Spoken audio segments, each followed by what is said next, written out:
So now, as you guys know, this is actually the first time I've had a chance to lead the service celebrating the Lower Warner Meeting House.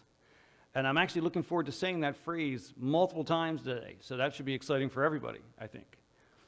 But in preparation for this message, I was thinking about kind of how fortunate we are to live in Warner, or if you don't live here in Warner, anywhere in New England, because we actually have real life history here with us. I mean, this building that we meet in together each Sunday, what an incredible blessing and what an incredible part of history that it is.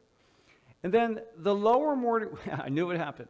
The Lower Warner Meeting House is really special in its own way because where our church has been updated over the years, added electricity, added plumbing, those sort of things, the Lower Warner Meeting House never had those changes done to it. So it was built back in the 1844-45 time frame, and it's actually a largely unchanged structure. So it's actually a real moment in time that has survived and is with us today.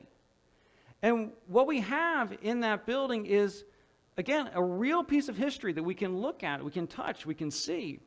And that building, what really stood out to me as I thought about that building is that we have this building because of continuity that's happened across generations. Because if we go back to the building's very beginning, that there are those who did the work to construct and build that building. But then a whole bunch of time has gone on since then. And over the years, families have stepped in to maintain that building and keep it going. And there are a number of families that did that. The George family did that. The Tewksbury family did that. The Wilkins family has been a really key part of that. And then more recently, the Warner Historical Society has stepped in, and the folks who have been there have been key to keeping that building healthy and well, coming all the way forward to our time with Rebecca Corser, and then now Lynn Clark being key parts of keeping that going for us. And I know that I'm very grateful for all they've done, and I think that we all are, to be able to experience that kind of history. Doesn't come easy, and it takes tending and it takes care over time, and that's an incredible, I think, blessing to all of us. So as I was preparing for this morning, Bonnie and I had talked, and we were thinking that we want to make sure that as many people know about what's going on Sunday morning as possible. So what we actually did is that earlier this week, we headed out to the meeting house, and we took our phones out and we videoed it and we posted it on Facebook so people could know about it. And we wanted to make sure that people were aware. And as we were doing that, it occurred to me that the technology we were using in that moment is miles beyond anything the folks who built that building could have ever imagined. I mean, imagine carrying something in your pocket that captures images that are so good that things look better than they do in real life. And then something like the internet and Facebook that allows us to share information across the world easily and at no financial cost to do that. And then as I thought about it, I was like, wow, our time is so different than theirs, but there's also things that are in common because, relationships are still really important parts of what we do. So as we were posting the information out there this week, that was something we wanted to focus on, was this reality of coming together in relationships. Because on Sunday morning, we're having our service, followed by a picnic, and then an open house. So we wanted to actually really kind of promote that this is really something to be celebrated. So that's what we wanted people to see and understand. So as we made the video, we tried to have a little bit of fun with it. So one of the things we did is that, if you didn't see the video, we opened with me drinking apple juice. And this is Apple and Eve. Kind of a joke, kind of connects church and a picnic sort of thing. So that was one thing that we wanted to do. Also, to make sure people understood that this is something that's meant to be fun, something to enjoy, I actually brought my barbecuing apron out with me. And I don't know if you can read it there on camera, but it says, the last time I cooked, hardly anyone got sick. So, we just wanted to kind of lighten it up and make sure people understand that we want to come together.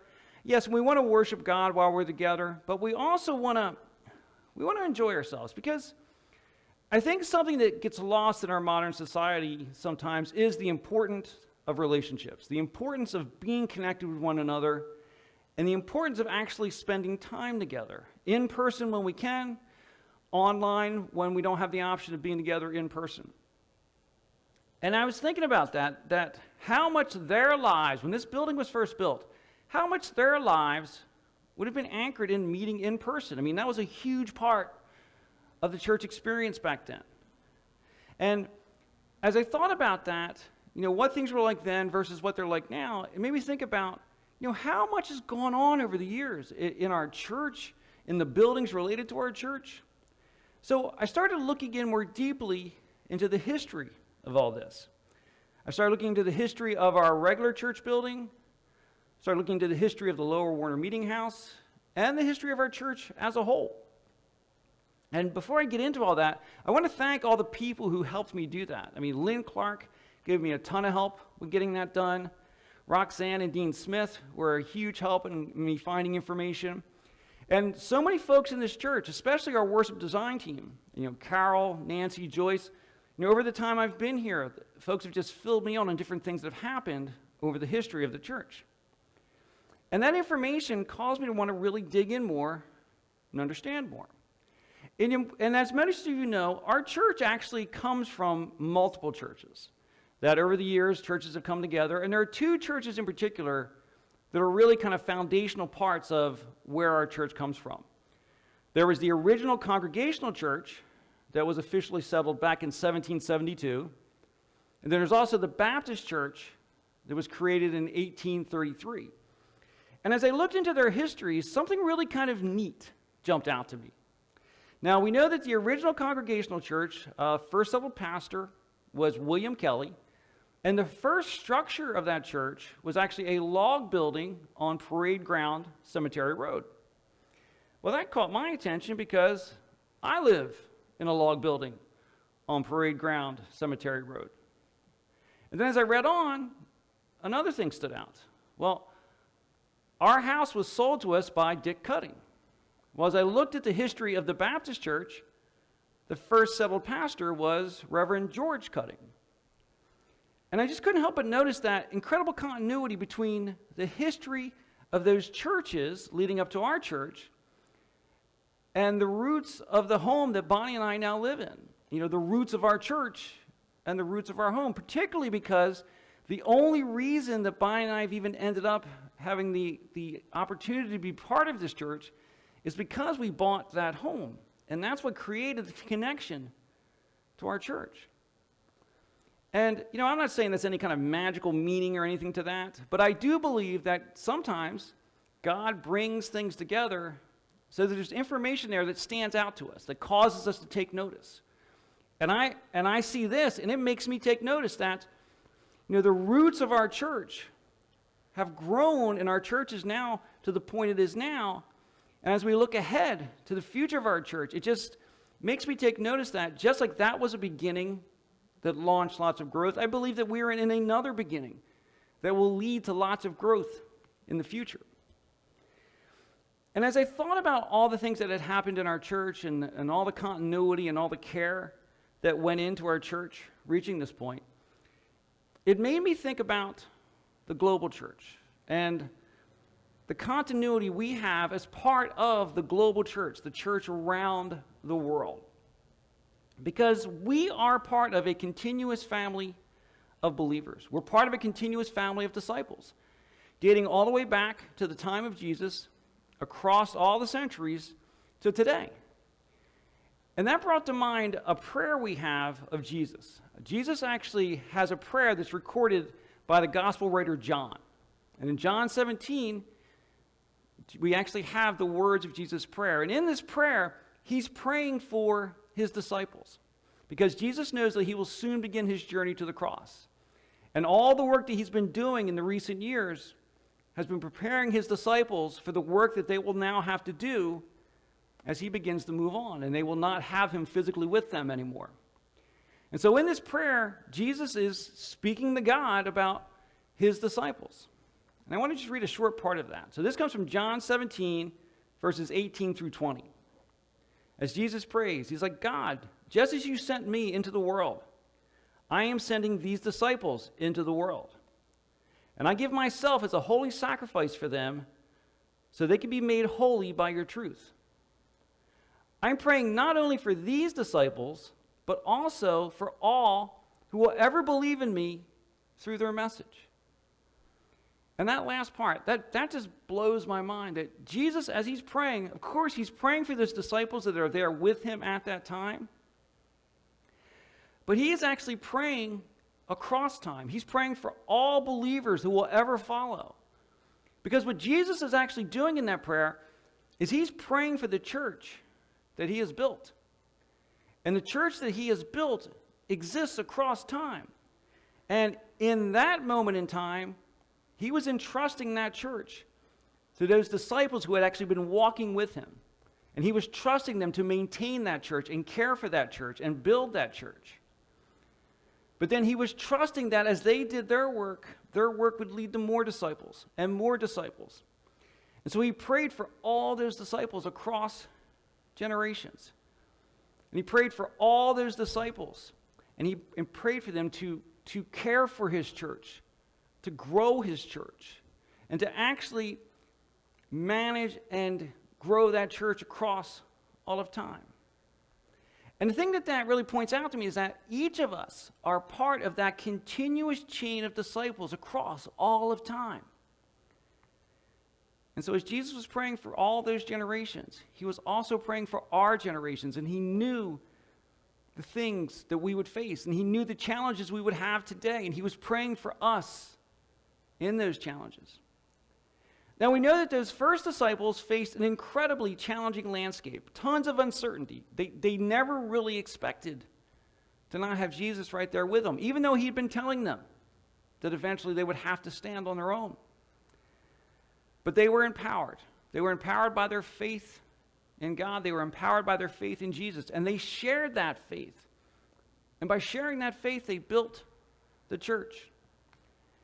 And by doing that, they started that continuous cycle. And as I thought about it, that cycle grew, and it went across centuries. And about 1,800 years later, a really key moment in that cycle happened. Our church was started. Our church was started by those disciples who had descended from those first disciples, and they were willing to do the work to found a new church right here in Warner. And those disciples in 1772 were included in that prayer by Jesus.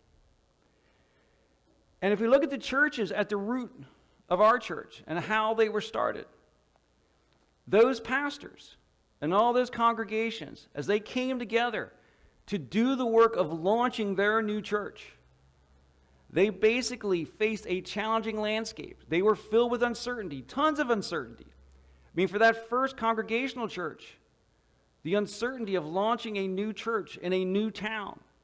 And what would that be like? And the Baptist Church in 1833 faced its own challenges. But those people faced those challenges, and they did that work. And they, again, were empowered by their faith. And they shared their faith. And they trusted that God had a plan for them. In face of the challenges they were dealing with, they trusted that God had a plan. And they stepped into that plan. And that began our church. And then here we are, 250 years later, part of that continuous chain of disciples carrying on. And we now have our church. Descendants of those disciples that were with Jesus, descendants of those disciples who launched those churches. And we are here because of the generations that cared for our church, maintained our church, grew our church. And honestly, when our church was hurting across the generations, they did the work to heal our church and strengthen our church. And just as all those generations faced their own challenges, we face our own challenges. We have our own challenges that are in some ways unique to today, but in some ways not that unique. And our challenges are certainly significant, as they are for all churches, that we live in a time of incredible change. We live in a time where technology has kind of caused people not to really want to get together so much. We live in a time where people just don't really seem to be that into going to church. And it can seem to us like these challenges are all brand new, and certainly aspects of them are unique to our time. But as I looked through the history of our church, I found out that our challenges have a lot more in common with the past than we might think. Because I was given so many great resources, I was able to see a lot of what happened over time, and it was really intriguing to me. And there was one thing I saw that really stood out to me. It actually comes from a Walter Harriman history. So let me just grab this. So this is kind of what we sometimes call the Old Warner history. Now, as Walter Harriman wrote this, it's 1879. And he's actually talking about a particular problem, where he kind of mentions a problem in passing. What he's actually talking about is when the church was first started, back in that kind of 1772 time frame. So he's writing this about 100 years after that.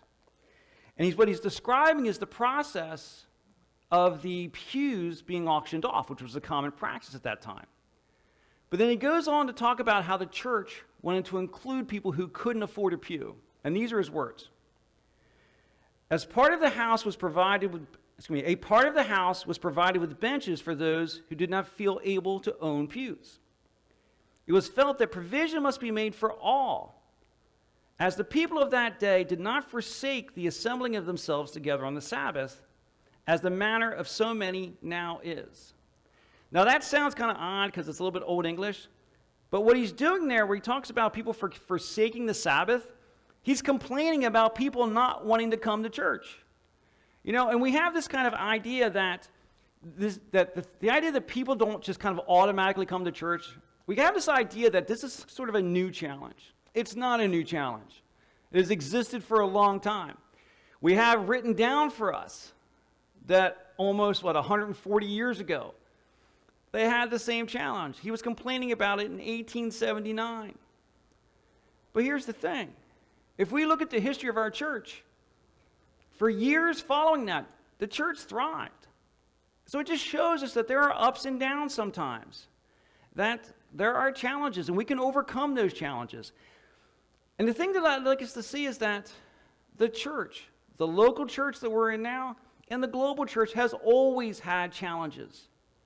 The thing is that challenges strengthen us because challenges force us to adapt. They force us to rethink the way we do things. And in fact, the building that we're celebrating today, the Lower Warner Meeting House, was actually built as a result of challenges. Because why was that building built in the first place?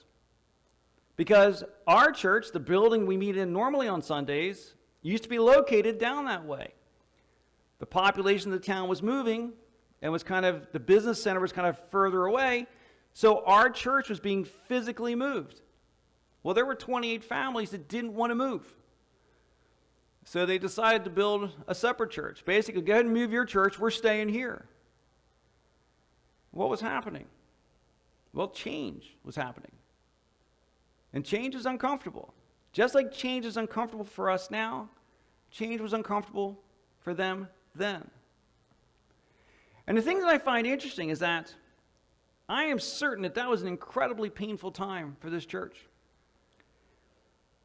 But as painful as that was, that challenge has left us with a pretty amazing piece of history. Because the only reason we have that building to remind us of what things were like back then is because that challenge arose. And the reality is that challenges are difficult, and they are incredibly difficult when we're in them. But when we face our challenges, if we will do it in a healthy way, that can be a good thing. It leads to change. It leads to us embracing change. It leads to us making changes. And it can lead to beauty. The beauty of a really important piece of history sticking around across the decades for us to enjoy. And the thing we want to remember is that in any healthy relationship, when people are really communicating, people are being honest about how they feel, there will be challenges. There will be disagreements. But facing our challenges creates opportunity. And it creates opportunity within the church when we're willing to face those challenges and we embrace the idea of unity. Because something I think that often gets forgotten is that when Jesus launched his church, He didn't make a list of denominations and a list of differences and say, everybody go do what you want and make sure you fight about it the whole time. That's not what he did. Jesus launched one church. He certainly recognized that each of us might connect in slightly different ways. But what he wanted most from his church, those who followed him, was something very specific. And he even tells us about that in the prayer that we looked at earlier. And he tells us that this one characteristic will be an identifying mark of his followers.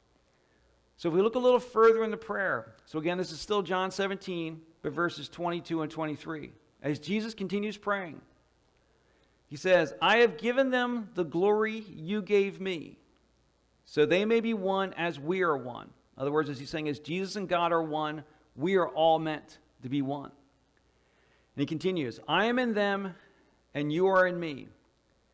May they experience such perfect unity that the world will know that you sent me and that you love them as much as you love me. So what Jesus was praying for there was unity in his church. That unity would be the identifying characteristic of his church.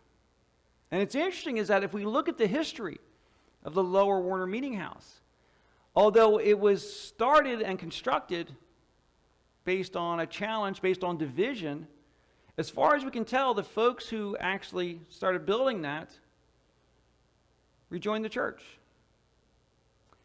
But here's what's interesting. Because of the challenge that arose and that building was built, that building became available to others who needed it. We know that a Methodist church moved into that building. And what that meant now was that not only was there a new church in town, but it opened the door. It opened the door for more people to come into relationship with God, because maybe for some people, those Methodist teachings just fit them a bit better. That experience fit them a bit better. So for several years following the building of that building, there was another church in town and another way for people to connect with God. And another way for us to have greater unity by allowing people to worship in a way that fits them, while staying focused on our role as disciples, descended from those disciples who walked with Jesus. So the thing I want to encourage us all with as I wrap up here is that remember that you are part of a continuous line of believers. I am part of a continuous line of believers. And we will face challenges. And things will come up that will discourage us. Things will come up that will try to divide us. But as long as we embrace unity, as long as we stick together, as long as we embrace our love for one another, embrace God's love for us, we will stay strong. And we will continue on in the work that God has given each of us. And if we embrace unity, it's a sign of God's love for us, and it's a sign of God's love for the whole world. So as we struggle with division, we need to push that stuff aside, and we need to stand together with each other and love each other and support each other. Because the thing I want us all to remember, just as our church was built on the work of the generations of disciples throughout history, we now stand on the work of the generations that have been part of our church for over 200 years. They built that foundation that we now stand on. And guess what we're doing today? Today, we are now building the foundation that future generations will stand on. The work we do today, the work we do during our lifetime, our short moment in time on this planet, will establish the foundation that the future of this church will stand on. And you know what? It is a challenge, and parts of it are hard. But if we stand in unity, if we support one another, if we love one another, I am certain, I am convinced that it is a challenge that we will rise to. And through this challenge, we will build a foundation that I truly believe can forever alter everything around us, to bring hope, to bring purpose, to bring meaning, to bring direction to a hurting world. Let's be willing to embrace those challenges in unity.